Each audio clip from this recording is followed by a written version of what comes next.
أعوذ بالله من الشيطان الرجيم بسم الله الرحمن الرحيم.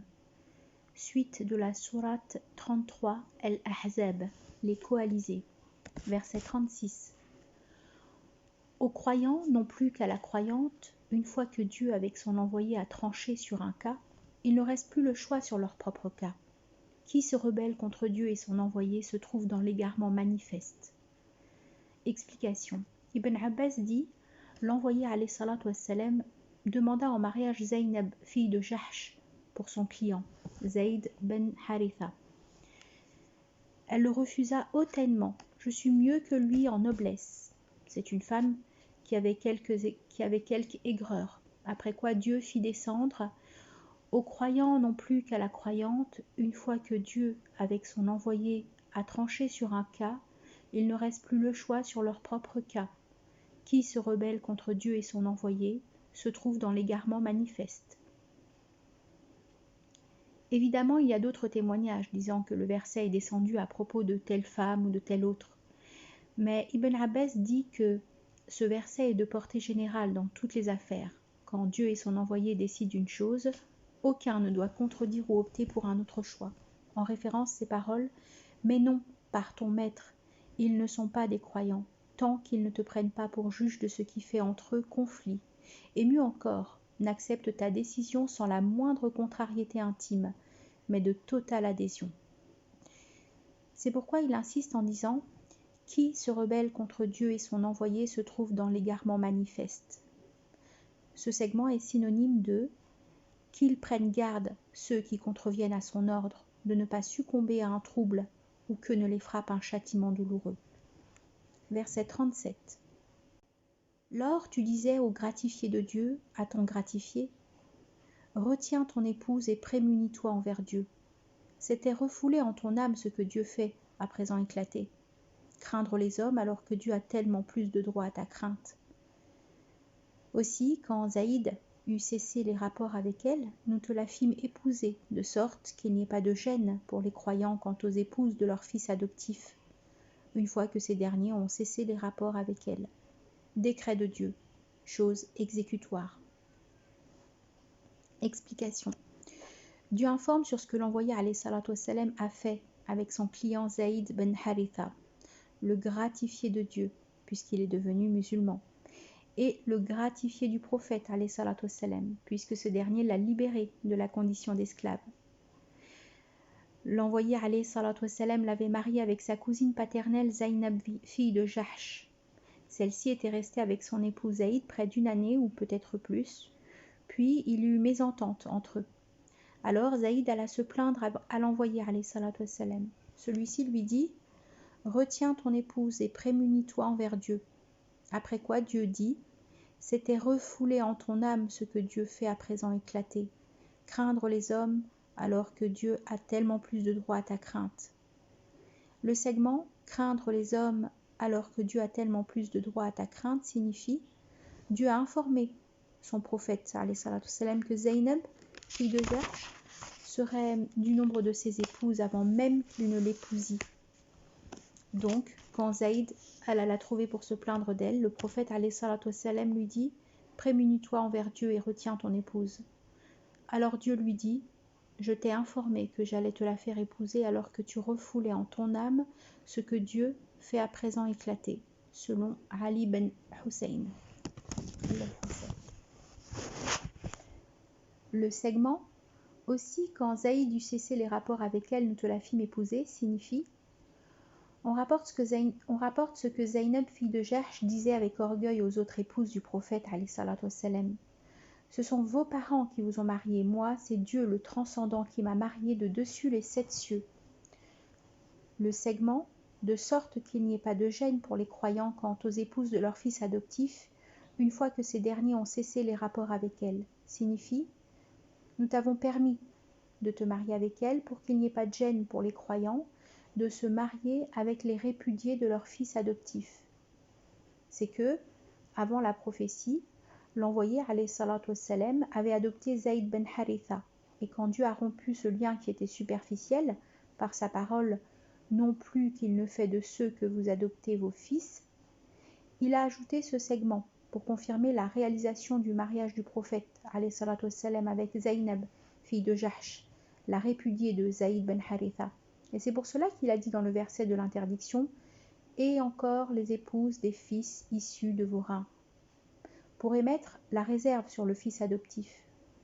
Le segment « Décret de Dieu, chose exécutoire » signifie « Cette chose qui a eu lieu avait été déterminée par Dieu pour avoir lieu inéluctablement. » Zaynab, fille de Jahsh, sans le savoir, était déjà destinée à être une épouse du prophète, alayhi salatu wassalam. Verset 38. Point de gêne non plus pour le prophète en ce que Dieu lui imposait, selon sa règle, à l'égard de ceux révolus. Décret de Dieu, destin et mesure. Le segment « Point de gêne non plus pour le prophète en ce que Dieu lui imposait » signifie « Point de gêne pour lui en ce qui lui a rendu licite », c'est-à-dire épouser Zaynab, la répudiée de son fils adoptif Zaïd. Le segment « Selon sa règle à l'égard de ceux révolus » signifie que c'est là en quelque sorte ce que Dieu décide aux prophètes révolus. Il ne leur ordonnait pas de choses alors qu'ils en avaient de la gêne. C'est là une objection adressée aux hypocrites, qui pourraient prétendre que ce mariage serait une dévaluation du prophète, alayhi salatu wassalam. Le segment « Décret de Dieu, destin et mesure » signifie « Le décret qu'il décide se réalise inéluctablement, car ce qu'il veut se réalise, et ce qu'il ne veut pas ne se réalise pas. » Versets 39 et 40. Ceux qui communiquent les messages de Dieu le craignent, sans craindre personne d'autre que lui. Dieu suffit comme comptable. Mohammed n'est père d'aucun de vos mâles, mais l'envoyé de Dieu, le sceau des prophètes.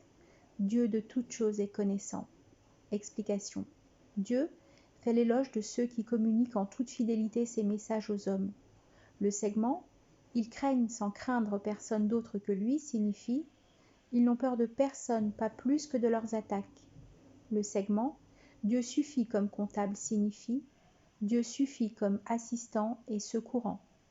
Le premier des hommes dignes de ce rang est l'envoyé alayhi salatu wassalam. C'est lui qui a mené à bien la communication du message à tous les hommes. Puis est venue après lui sa communauté, notamment ses compagnons, qui se sont chargés de la communication, puis après eux, ceux qui se chargèrent de la même mission jusqu'à notre époque. Le segment « Mohammed n'est père d'aucun de vos mâles » interdit désormais de dire après cela Zaïd ben Mohammed, car Mohammed n'a jamais été son père, même s'il l'avait adopté. L'envoyé alayhi salatu wassalam n'a pas eu de garçon, ayant vécu jusqu'à l'adolescence. De Khadija, il a eu Al-Qasim, Al-Tayyib, Al-Tahir. De Maria la Copte, il a eu Ibrahim. Tous les 4 moururent bébés. En outre, Khadija lui a donné 4 filles, Zaynab, Ruqayya, Kalthum et Fatima. De son vivant, les 3 premières moururent. Quant à Fatima, elle survécut seulement 6 mois après la mort de son père. Le segment « Mais l'envoyé de Dieu, le sceau des prophètes » signifie que cela déclare clairement qu'il n'y aura après lui ni prophète ni envoyé. À ce propos, de nombreux hadiths sont rapportés, entre autres celui-ci. Le message ainsi que la prophétie est rompu. Donc après moi, il n'y a pas d'envoyé non plus que de prophète. Versets 41, 42, 43, 44. Vous qui croyez, rappelez Dieu d'un rappel incessant, proclamez sa transcendance au petit matin et au crépuscule. C'est lui qui prie sur vous avec ses anges, pour vous tirer des ténèbres à la lumière. Il est miséricordieux aux croyants, la parole qui va les accueillir. Le jour où ils le rencontreront, c'est « salut ». Il leur ménage un généreux salaire. Explication. Dieu ordonne à ses adorateurs de le rappeler incessamment, car c'est lui qui leur attribue de ses bienfaits. Au sujet du rappel, de nombreux hadiths sont rapportés, notamment celui-ci. 2 bédouins, rapporte-t-on, vinrent trouver l'envoyé alayhi salatu wassalam. « Ô envoyé de Dieu, dit l'un d'eux, entre les hommes, qui est le meilleur ? Celui qui a une longue vie dans le bel agir, dit l'envoyé alayhi salatu wassalam. Ô envoyé de Dieu, dit l'autre, les règles de l'islam deviennent nombreuses pour nous. Recommande-nous une chose à laquelle je tiendrai assidûment. Que ta langue demeure fraîche avec le rappel de Dieu. dit l'envoyé alayhi salatu wassalam. Le verset « Vous qui croyez, rappelez Dieu d'un rappel incessant » signifie toute obligation imposée par Dieu à ses adorateurs, Dieu lui a mis une norme, une limite connue, puis a permis des excuses aux concernés dans les cas d'excuses, sauf le rappel. Dieu n'a pas mis de limite à laquelle on s'arrête et il n'excuse personne à le délaisser sauf celui qui est contraint. Dieu dit « Rappelez le nom de Dieu, que vous soyez debout, assis ou sur le côté. Alors rappelez-le dans la nuit et le jour, sur le continent et sur mer, en voyage et en résidence, dans la richesse ou la pauvreté, dans la maladie ou la santé, en secret et publiquement et dans toute situation. » Le verset « Proclamer sa transcendance au petit matin et au crépuscule » est synonyme de transcendance de Dieu quand vous êtes au soir et au petit matin. Le segment « C'est lui qui prie sur vous avec ses anges » signifie « Dieu se rappelle de vous, alors rappelez-le » en référence ces paroles « Aussi, souvenez-vous de moi et je me souviendrai de vous. Manifestez-moi de la gratitude et non du déni. » Explication. Quant à la prière de Dieu sur son adorateur, c'est selon ce que Abu Aliya rapporte. Son éloge sur son adorateur qu'il fait aux anges. Un autre avis dit que la prière de Dieu c'est de la miséricorde, alors que celle des anges c'est l'invocation, l'imploration en faveur des gens. En référence ces paroles, ceux qui portent le trône et qui l'entourent exaltent par la louange la transcendance de leur maître. Ils croient en lui et implorent son pardon pour les croyants. Maître, tu contiens toutes choses en ta science et ta miséricorde. Pardonne à ceux qui reviennent à toi repentants pour suivre ton chemin. Sauve-les du châtiment de Géhenne. Le segment « Pour vous tirer des ténèbres à la lumière » signifie « À cause de sa miséricorde, de son éloge et l'invocation des anges, il vous tire des ténèbres, de l'ignorance, de l'égarement à la lumière de la guidance et la certitude. » Le segment « Il est miséricordieux aux croyants » signifie « Dieu l'est aux croyants dans l'ici-bas et dans la vie dernière. Dans la vie d'ici-bas, il les guide au vrai, au chemin de droiture, duquel il égare les tenants de la dénégation. Dans la vie dernière, sa miséricorde consiste au fait qu'il leur épargne la grande épouvante. Il ordonne aux anges d'aller les accueillir avec la bonne nouvelle du triomphe éternel, le jardin. L'envoyé alayhi salatu wassalam, rapporte-t-on, a dit à la vue d'une captive allaitant son bébé « Voyez-vous celle-ci jeter son enfant dans le feu même si elle en est capable ?»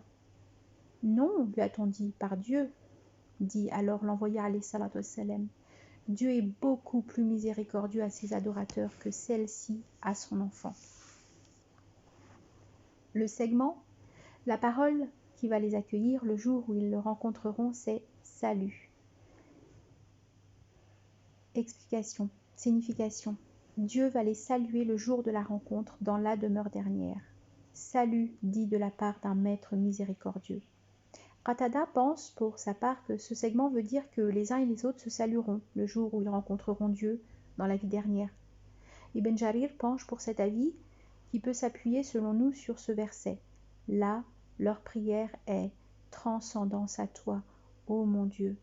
Là, leur salutation est « Paix » et leur prière se conclut sur « Louange à Dieu le Maître des univers ». Le généreux salaire qui les attend, c'est le jardin. Versets 45, 46, 47, 48. Prophète, nous t'avons envoyé pour témoigner, porter la bonne nouvelle, donner l'alarme, appeler à Dieu sur son ordre, être un flambeau rayonnant. Annonce aux croyants que Dieu leur réserve une grâce insigne. N'obéis pas aux dénégateurs, non plus qu'aux hypocrites. Néglige leur malfaisance. Remettant à Dieu, Dieu suffit comme répondant.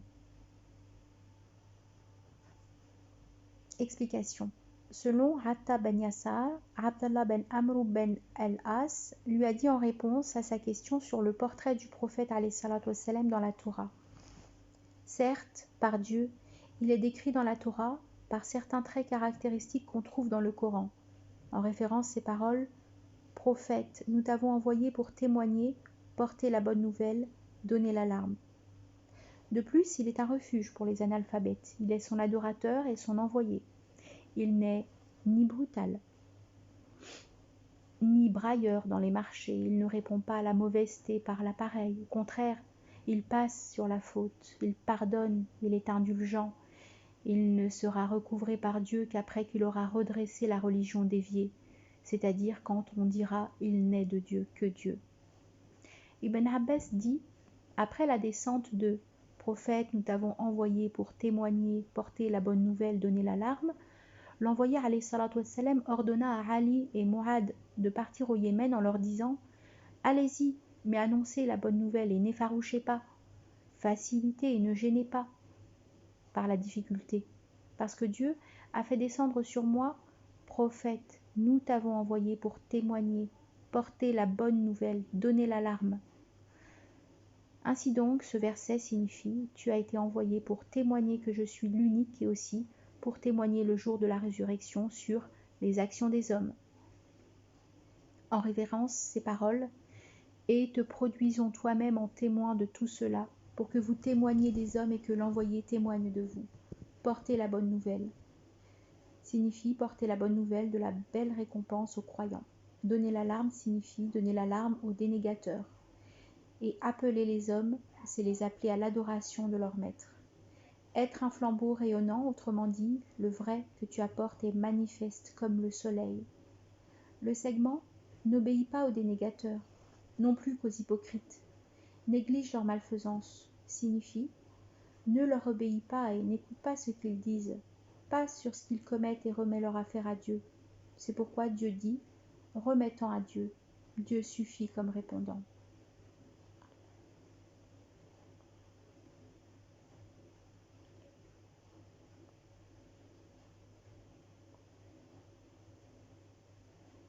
Verset 49. Vous qui croyez, si vous épousez des croyantes et puis les répudiez avant de les avoir touchées, vous ne devez pas leur imposer de délai arbitraire. Bien plutôt, avantagez-les et donnez-leur gracieux congé. Explication. Ce verset recèle de nombreuses règles, notamment la reconnaissance du mariage fait uniquement sur la base d'un contrat. Il n'y a pas de chose plus claire que cela, puisque Dieu dit « avant de les avoir touchés ». De plus, ce verset indique la permission de répudier l'épouse avant la consommation du mariage. C'est là l'avis de Malik et Abu Hanifa. Shafi'i et Ahmad ibn Hanbal, qui s'appuient sur Ibn Abbas, donnent un autre avis, selon lequel la répudiation ne peut être possible que s'il y a consommation de mariage.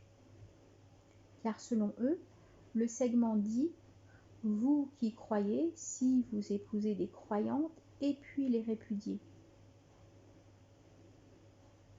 L'envoyé alayhi salatu wassalam, rapporte-t-on, a dit « Il n'y a pas de répudiation avant le mariage. » Le segment « Vous ne devez pas leur imposer de délai arbitraire » fait l'unanimité des savants. Si l'épouse est répudiée avant la consommation du mariage, elle n'est pas astreinte à un délai de continence. Elle peut se marier après la répudiation, avec qui elle veut. De ce cas, il est exclu la femme dont l'époux meurt avant la consommation du mariage. Cette femme doit observer un délai de continence de 4 mois et 10 jours. Le segment « bien plutôt, avantagez-les et donnez-leur gracieux congé » signifie l'avantage cité est plus général qu'il ne soit la moitié de la dot définie. Car Dieu dit « Si vous les répudiez avant de les avoir touchés, mais après leur avoir assigné un droit, vous devez la moitié de ce que vous aurez assigné. Nulle faute à vous si vous répudiez les femmes sans les avoir touchées ou sans leur avoir assigné de droit à votre charge. » Affectez-leur donc l'aisé selon ses possibilités, l'indigent selon les siennes, un don conforme aux convenances, obligations pour les belles agissants. Ali ben Abu Talha dit, si l'époux a défini une dot à la répudier, celle-ci n'a le droit qu'à la moitié de la dot. Et s'il ne lui a pas défini de dot, il lui accorde quelque avantage selon ses capacités. C'est cela le gracieux congé. Verset 50. Prophète, nous te rendons licites tes épouses auxquelles tu as donné leur salaire, et tes droits de propriété au titre du butin que Dieu t'accorda, et les filles de tes oncles ou de tes tantes paternelles et maternelles, qui ont fait exode avec toi, et est-elle croyante, si elle fait don de sa personne au prophète, à condition que le prophète veuille bien la prendre en mariage. Cela pour toi seul, à l'exclusion des croyants. Nous savons bien quelles obligations nous leur avons imposées quant à leurs épouses et à leurs droits de propriété. Cela pour qu'il n'y ait pas là pour toi de gêne. Dieu est toute indulgence, miséricordieux. Explication.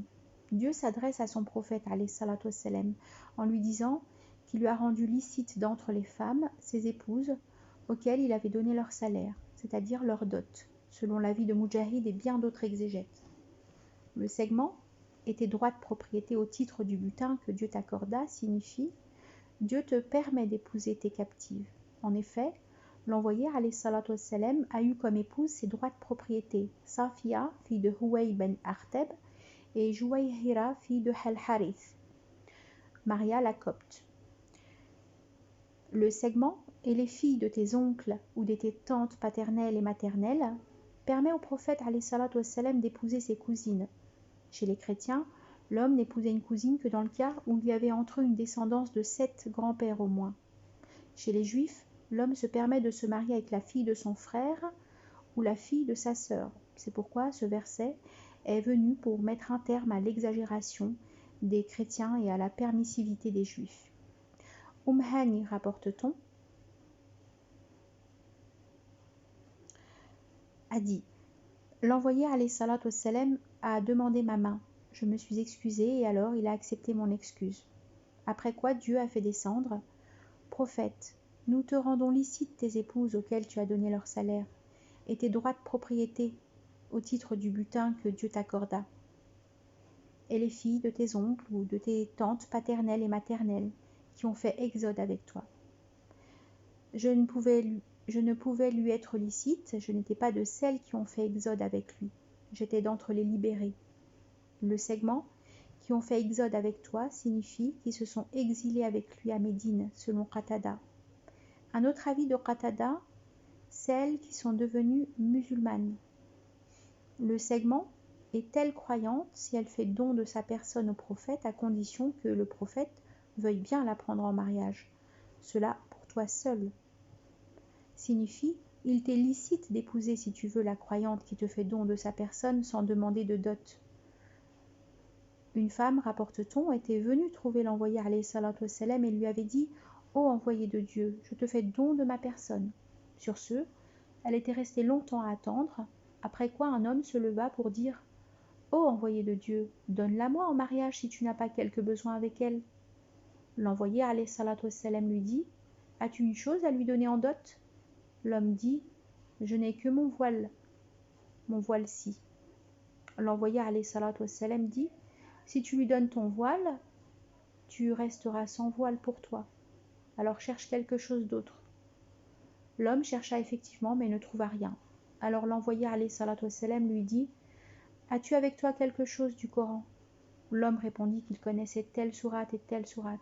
« Je te la donne en mariage avec ce que tu as du Coran. » Aïcha dit « Celle qui a fait don de sa personne au prophète alayhi salatu wassalam, c'est Khawla, fille d'Al-Hakim. Et puis, il n'y a pas que celle-là qui a fait don de sa personne au prophète alayhi salatu wassalam. Il y a beaucoup d'autres. Mais selon Ibn Abbas, aucune d'elles n'a été son épouse, car cela dépend de sa volonté, étant donné que Dieu lui dit « à condition que le prophète veuille bien la prendre en mariage. » Le segment « Cela pour toi seul à l'exclusion des croyants » signifie « La femme qui fait don de sa personne aux croyants n'est pas licite en dehors du prophète. Elle ne peut être licite aux croyants que s'il donne quelque chose comme dot. » Le segment Nous savons bien quelles obligations nous leur avons imposées quant à leurs épouses et à leurs droits de propriété. Signifie les obligations imposées aux croyants, 4 épouses d'entre les femmes libres, les épouses qu'il veut d'entre les captives, la dot, le tuteur, les témoins. Rien de cela n'est imposé à toi, ô prophète, pour qu'il n'y ait pas là pour toi de gêne. Dieu est toute indulgence, miséricordieux. Verset 51. Tu ajournes celle d'entre elles qui te plaît, tu fais accueil à celle qui te plaît, et puis encore à celle que tu désirerais parmi les délaissées. Nulle gêne pour toi en cela. C'est le plus sûr moyen de leur rendre fraîcheur des yeux, de dissiper leurs chagrins, de les satisfaire toutes de ce que tu leur accorderais. Dieu sait ce qu'il y a dans votre cœur. Dieu est connaissant, longanime. Explication. Le pronom celle du début du verset réfère aux femmes qui ont fait don de leur personne à l'envoyé alayhi salatu salam. Shafi'i dit c'était des femmes qui ont fait don de leur personne à l'envoyé alayhi salatu salam. D'entre elles, il y avait Sharik. D'autres exégètes disent ce verset parle des épouses du prophète alayhi salatu salam. Ainsi, le prophète alayhi salatu salam n'est pas tenu de répartir à tour de rôle ses rapports charnels avec ses épouses. Le verset lui accorde la liberté de faire passer telle épouse avant une autre ou de faire attendre telle autre. En réalité, le prophète alayhi salatu salam répartissait à tour de rôle entre ses épouses. C'est pourquoi des exégètes pensent que la répartition n'est pas obligatoire au prophète alayhi salatu salam. Le segment « Nul gêne pour toi en cela », c'est le plus sûr moyen de leur rendre fraîcheur des yeux, de dissiper leur chagrin, de les satisfaire toutes de ce que tu leur accorderais. Signifie quand elles savent que Dieu t'a épargné la répartition et que tu fais pour elles une répartition de ton propre chef sans te plier à une obligation, tes épouses se satisfont, éprouvent de la joie, reconnaissent ton bienfait pour elles, ainsi que ta répartition équitable. Le segment « Dieu sait ce qu'il y a dans vos cœurs » signifie « Dieu connaît bien ton penchant pour certaines de tes épouses ». L'envoyé alayhi salatu wassalam, rapporte-t-on, faisait une répartition équitable entre ses épouses, puis disait « Dieu, voilà mon action en ce que je maîtrise, ne me blâme pas en ce que tu maîtrises et que je ne maîtrise pas. » Abu Daoud ajoute « Cela concerne le cœur. C'est pourquoi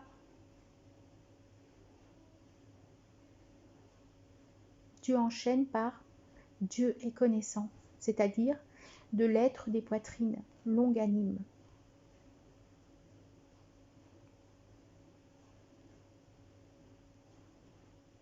Verset 52.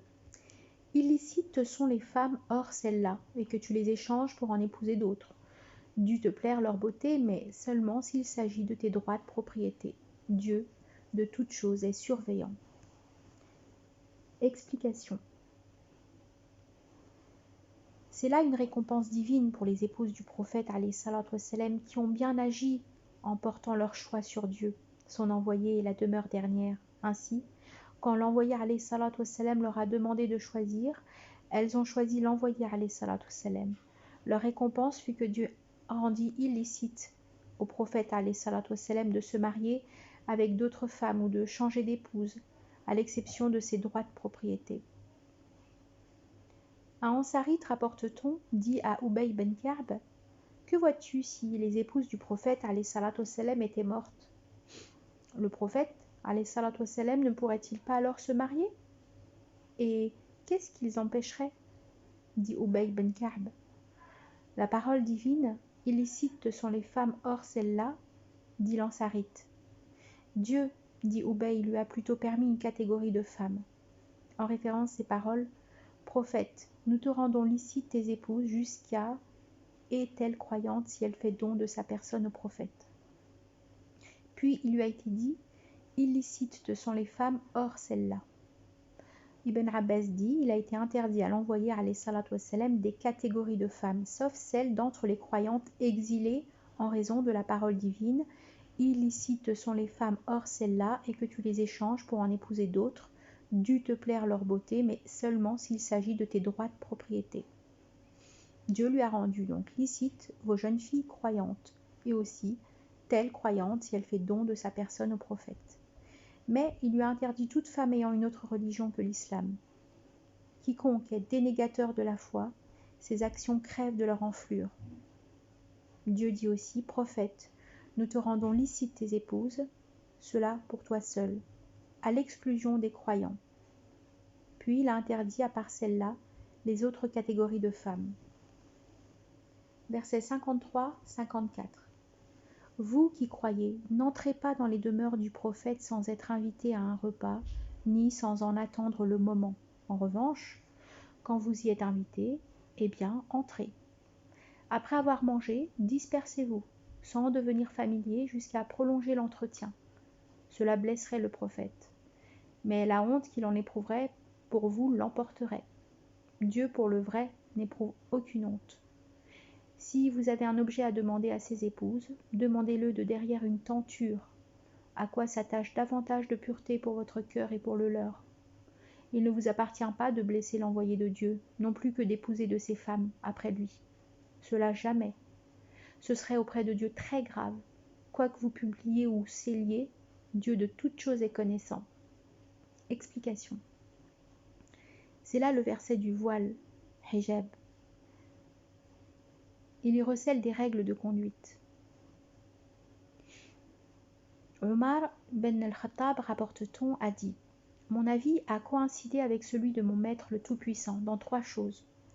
J'ai dit, ô envoyé de Dieu, si tu adoptais la station d'Abraham comme lieu de prière. Sur ce, Dieu a fait descendre, faites de la station d'Abraham un emplacement de prière. J'ai dit, ô envoyé de Dieu, le bienfaisant et aussi le scélérat, entre chez tes épouses. Ah, si tu les voilais. Sur ce, Dieu a fait descendre le verset du voile. J'ai dit aux épouses du prophète, alayhi salatu wassalam, quand elles ont pris parti contre lui par jalousie, il se peut que son maître, s'il vous répudie, vous remplace par des épouses meilleures que vous. Sur ce, le verset est descendu ainsi.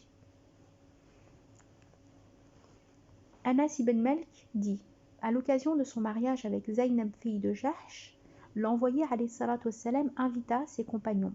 Ils mangèrent, puis restèrent discuter. Comme l'envoyé alayhi salatu wassalam s'apprêta à se lever, personne ne se leva. Alors il se leva quand même après avoir constaté cela. Donc, quand il s'était levé, la plupart des invités s'étaient levés, sauf 3. Le prophète alayhi salatu wassalam se décida de rentrer dans sa chambre, mais les 3 invités demeurèrent assis. Puis ils se levèrent et s'en allèrent. Je m'en allai donc informer le prophète alayhi salatu wassalam de leur départ.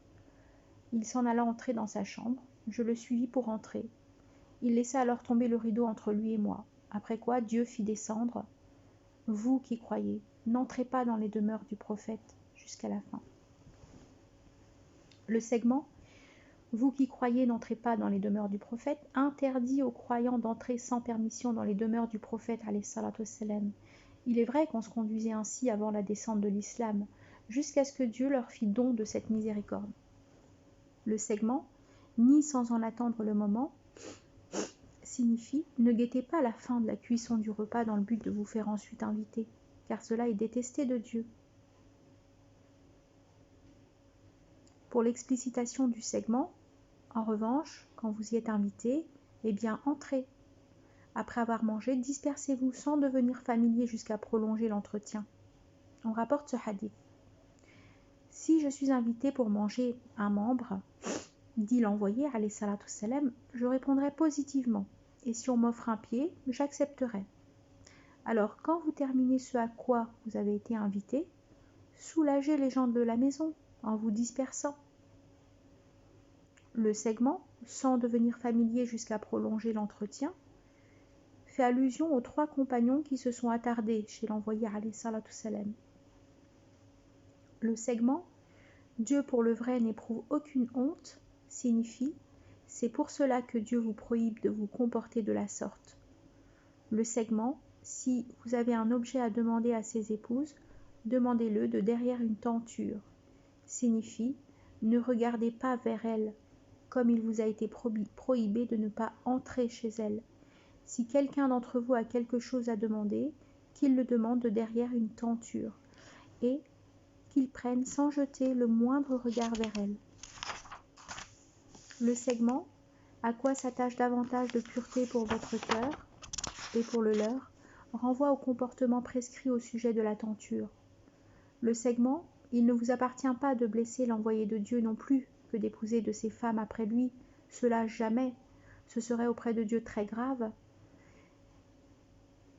Ce segment est descendu selon Ibn Abbas au sujet de celui qui aurait l'intention d'épouser une femme du prophète alayhi salatu wassalam, après le recouvrement de celui-ci. Soufiane dit « L'épouse convoitée était Aïcha ». As-Suddi dit « L'homme en question était Talha ben Ubaydallah ». À la lumière de cette parole divine, l'ensemble des savants disent que les épouses du prophète alayhi salatu wassalam, sont illicites à tous les musulmans parce qu'elles sont ses épouses dans cette vie et dans la vie dernière, et qu'elles sont les mères des croyants. Le verset « Quoique vous publiez au cellier ou cellier, Dieu de toutes choses est connaissant » signifie « Rien ne peut être caché à lui, rien ne peut lui échapper. Il sait la trahison des yeux et le recel des poitrines. » Verset 55. À elles, point de blâme du fait de leur père, fils, neveu de frère ou de sœur, de leurs femmes, de leurs droits de propriété, pourvu qu'elles-mêmes se prémunissent envers Dieu. Dieu de toutes choses est témoin. Explication. Après avoir ordonné aux femmes de se voiler à la vue des étrangers, Dieu montre que ce voile n'est pas obligatoire devant ces personnes mentionnées dans le verset. Dans la sourate de la lumière, il est dit « Elles ne laisseront voir leur argument qu'à leur mari, à leur père, beau-père, etc. » L'expression « leurs femmes » désigne les femmes croyantes. L'expression « leurs droits de propriété » désigne seulement les captives. Donc, les femmes croyantes ont la permission de ne pas se voiler devant les autres croyantes, ainsi que leurs captives. Le segment « pourvu qu'elles-mêmes se prémunissent envers Dieu », Dieu de toutes choses est témoin, signifie qu'elles le craignent dans leur lieu retiré comme en public, car rien ne peut se cacher à lui. Verset 56. Dieu et ses anges prient sur le prophète. Vous qui croyez, priez aussi sur lui. Formulez sur lui un salut plaignez. Explication. Aboul Ali a dit « La prière de Dieu sur lui, c'est son éloge qu'il fait de lui aux anges. La prière des anges, c'est l'invocation. » Ibn Abbas dit « Prier ici, c'est bénir. » Soufiane Taouri dit « La prière du maître, c'est la miséricorde. La prière des anges, c'est l'imploration du pardon. » Bref, ce verset informe sur le rang que l'envoyé alayhi salatu wassalam occupe auprès de Dieu. Dieu fait l'éloge de son envoyé aux anges rapprochés, tandis que les anges prient sur lui. Le segment « Vous qui croyez, priez aussi sur lui, formulez sur lui un salut plaignez » signifie que cela ordonne aux croyants du monde inférieur de prier et de formuler un salut plaignez sur l'envoyé alayhi salatu wassalam. Ainsi se réunissent les éloges de son envoyé alayhi salatu wassalam, faits par les habitants du monde supérieur et ceux du monde inférieur. Ibn Abbas dit « Les fils d'Israël dirent à Moïse alayhi salam « Ton maître prie-t-il » Après quoi, son maître le Tout-Puissant l'appela. « Moïse, il te demande si ton maître prie. Dis oui, moi je prie, ainsi que mes anges, sur mes prophètes et mes envoyés. » C'est pourquoi Dieu le Tout-Puissant a fait descendre sur son prophète alayhi salatu wassalam ce verset. Dieu et ses anges prient sur le prophète, vous qui croyez, priez aussi sur lui, formulez sur lui un salut plaignez. En outre, Dieu informe qu'il prie sur ses adorateurs croyants. En référence, ces paroles, c'est lui qui prie sur vous avec ses anges pour vous tirer des ténèbres à la lumière. Sur ceux-là s'étendent des prières de leur maître.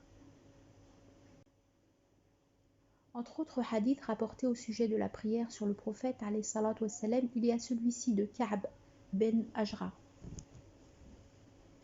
À la descente de Dieu et ses anges prient sur le prophète, vous qui croyez priez aussi sur lui, formulez sur lui un salut plaignez, nous avons dit ô envoyé de Dieu, nous avons su ce qu'est le salut sur toi. Comment alors est la prière sur toi? L'envoyé a donc dit dites Dieu, prie sur Mohammed et sur la famille de Mohammed comme tu as prié sur Abraham et sur la famille d'Abraham. Tu es loué et exalté. Bénis Mohammed et la famille de Mohammed, comme tu as béni Abraham et la famille d'Abraham. Tu es loué et exalté. Quant au salut sur le prophète, c'est ce que le tashahhud contient. Salut sur toi, prophète, ainsi que la miséricorde de Dieu et ses bénédictions. Par ailleurs, de nombreux hadiths sont rapportés sur le mérite de la prière sur le prophète alayhi salatu wassalam, notamment celui-ci. L'envoyé alayhi salatu wassalam, rapporte-t-on, a dit « Celui qui prie une seule fois sur moi, Dieu prie sur lui 10 fois et dépose 10 de ses fautes. » An-Nawawi a dit, quand on prie sur le prophète, alayhi salatu wassalam, on doit citer ensemble la prière et le salut. On ne se limite pas à l'une ou l'autre. On ne dit pas Dieu prie sur lui seulement ou salut sur lui seulement. Cet avis d'An-Nawawi est inspiré de vous qui croyez, priez aussi sur lui, formulez sur lui un salut plénier. Versets 57-58. Ceux qui blessent Dieu et son envoyé, Dieu les maudit dans ce bas monde et dans la vie dernière. Il leur ménage un châtiment d'ignominie. Ceux qui blessent les croyants et les croyantes pour autre chose que leur acquis se chargent d'une imposture et d'un péché manifeste. Explication. C'est là une menace divine adressée à qui le blesse, contrevient à ses prescriptions, et blesse aussi son envoyé alayhi salatu wassalam.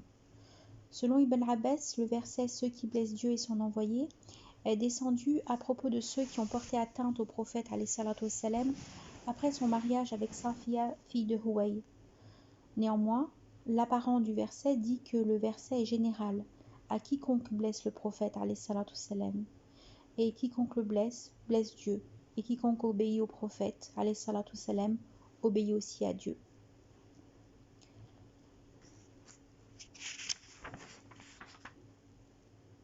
Versets 59, 60, 61, 62. Prophète, dis à tes épouses, à tes filles, aux femmes des croyants, de revêtir leur mante, sûr moyen d'être reconnu et d'échapper à toute offense. Dieu est toute indulgence, miséricordieux. Si les hypocrites n'en finissent, et ceux au cœur malade, et les diffuseurs malveillants de Médine, oh, nous allons te soulever contre eux de sorte qu'ils ne puissent plus qu'un instant voisiner avec toi dans la ville. Ils seront maudits. Où qu'ils seront trouvés, ils seront capturés et tués jusqu'au dernier. Telle fut la règle de Dieu à l'égard des révolus de jadis. À la règle de Dieu, rien ne peut être substitué. Explication.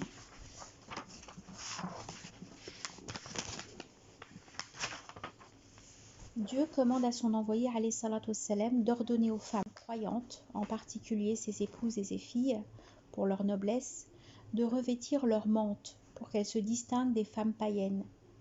Ibn Abbas dit, Dieu ordonne aux femmes des croyants, quand elles sortent de chez elles pour un besoin, de couvrir leur visage de dessus leur tête avec les mantes et de ne montrer qu'un œil.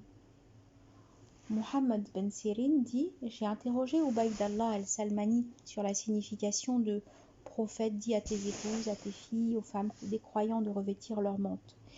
Il a alors couvert son visage et sa tête tout en montrant son œil gauche. Le segment, sûr moyen d'être reconnu et d'échapper à toute offense, signifie quand elles font cela, on reconnaîtra qu'elles sont des femmes libres, non des esclaves ou des impudiques. As-Suddi dit il y avait des pervers parmi les gens de Médine qui sortaient dans les rues à la tombée de la nuit pour aborder les femmes. Les demeures des Médinois étant exiguës, les femmes sortaient la nuit pour satisfaire leurs besoins. Alors, ces pervers désiraient d'elles autre chose. Quand ils voyaient une femme couverte d'une mante, ils disaient « c'est une femme libre » et se retenaient. Mais quand ils voyaient une femme sans mante, ils disaient « c'est une esclave » et ainsi ils se précipitaient sur elle. Le segment « Dieu est toute indulgence, miséricordieux » signifie « Dieu l'est pour ce qu'elle faisait à l'époque païenne, du moment qu'elle n'en avait pas connaissance ». Les hypocrites sont ceux qui se montrent croyants mais sont au fond d'eux-mêmes des dénégateurs. Ceux au cœur malade sont, dans ce contexte, les fornicateurs. Les diffuseurs malveillants de Médine sont ceux-là qui disent « Voilà l'ennemi qui arrive, voilà les guerres qui arrivent », alors que cela n'est que mensonge. Ainsi donc, Dieu prévient ces gens-là que s'ils n'en finissent pas et reviennent au vrai, il soulèvera son envoyé alayhi salatu wassalam contre eux. Le segment, de sorte qu'ils reviennent au vrai, de sorte qu'ils ne puissent plus qu'un instant voisiner avec toi dans la ville, ils seront maudits, donne une indication sur leurs conditions pendant leur résidence à Médine, après quoi ils seront vite expulsés, éloignés. Le segment, où qu'ils seront trouvés, ils seront capturés, indique que ces gens-là sont trop peu nombreux et faibles. Le segment « Telle fut la règle de Dieu à l'égard des révolus de jadis » signifie « Telle est sa règle à l'égard des hypocrites qui se rebellent au nom de leur hypocrisie, leur dénégation et ne renoncent pas à leur comportement. Dieu enverra sur eux les croyants pour les réprimer. » Versets 63, 64, 65, 66, 67 et 68. On t'interroge sur l'heure, dit, sa connaissance n'en revient qu'à Dieu. Qu'en sais-tu toi-même? L'heure est peut-être toute proche. Dieu maudit les dénégateurs et leur ménage l'enfer. Ils y seront éternels à jamais, incapables de trouver protecteur ni secourant. Le jour où leur face se tordra dans le feu, ils diront « Ah, si nous avions obéi à Dieu, obéi à l'envoyé !» et diront « Maître, nous obéissons à nos nobles, à nos savants. Ils nous ont égarés du chemin. Maître, inflige-leur châtiment double et malédiction majeure. » Explication. Dieu ordonne à son envoyé alayhi salatu wassalam de dire qu'il ne sait pas à quel moment vient l'heure et que c'est lui seul qui connaît cela. Puis, il l'informe qu'elle est proche. Le segment « Qu'en sais-tu toi-même? L'heure est peut-être toute proche » est synonyme de « L'heure approche et la lune se fend. Elle approche des humains, la reddition des comptes. Et ils se détournent indifférents. Il arrive le décret de Dieu. Ne le précipitez pas. » Le segment « Dieu maudit les dénégateurs » signifie « Dieu les écarte de sa miséricorde ». Le verset 66 est synonyme de « En ce jour, l'inique se mord les mains, disant « Ah, si j'avais pris avec l'envoyé mon chemin !» Ils voudraient bien, les dénégateurs, avoir été des musulmans. Le verset « Maître, inflige-leur châtiment double et malédiction majeure » exprime ce que les dénégateurs demanderont comme supplice à leurs chefs et leurs savants pour avoir été trompés.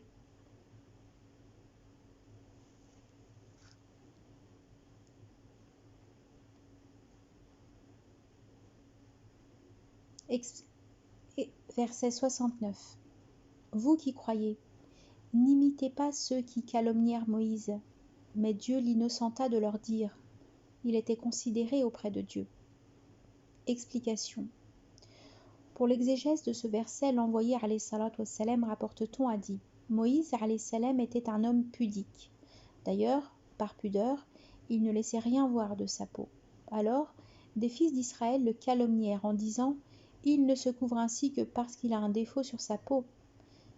C'est soit de la lèpre, soit une hernie testiculaire, soit un autre défaut. Sur ce, Dieu voulut innocenter Moïse de ce qu'ils avaient dit. Un jour, Moïse s'étant mis seul à l'écart, il se déshabilla et posa ses vêtements sur un rocher, puis se lava. Puis quand il termina, il s'en alla pour prendre ses vêtements. Le rocher se mit à courir avec les vêtements.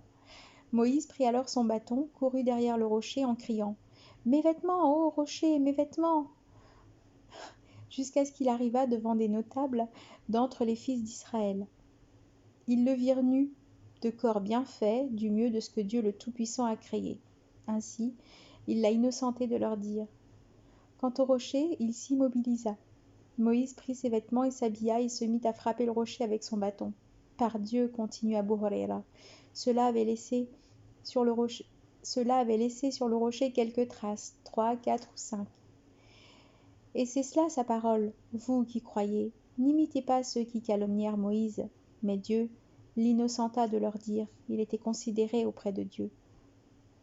En outre, Ibn Mas'ud dit, un jour l'envoyé alayhi salatu wassalam, ayant fait une répartition, un Ansarite dit, par cette répartition, on ne voulait pas la face de Dieu. Je lui dis immédiatement, ennemi de Dieu, sûr que j'informerai l'envoyé alayhi salatu wassalam de ce que tu dis. Après quoi, j'ai dit cela au prophète alayhi salatu wassalam qui rougit, puis dit miséricorde de Dieu sur Moïse. On le blessa avec plus grave que cela et il s'arma de patience. Le segment, il était considéré auprès de Dieu, appelle des commentaires explicatifs. Al-Hassan al-Basri dit son invocation a toujours réponse positive auprès de Dieu. Un autre ancien dit « Toute chose qu'il demanda à Dieu, Dieu la lui donna. » Néanmoins, le Tout-Puissant lui avait interdit de voir ce qu'il voulait. Un savant dit « De la grande considération qu'il a auprès de Dieu, il a intercédé pour que son frère Aaron fût envoyé avec lui. Et Dieu lui a répondu positivement. Nous lui accordâmes de par notre miséricorde Aaron, son frère avec qualité de prophète. » Versets 70-71.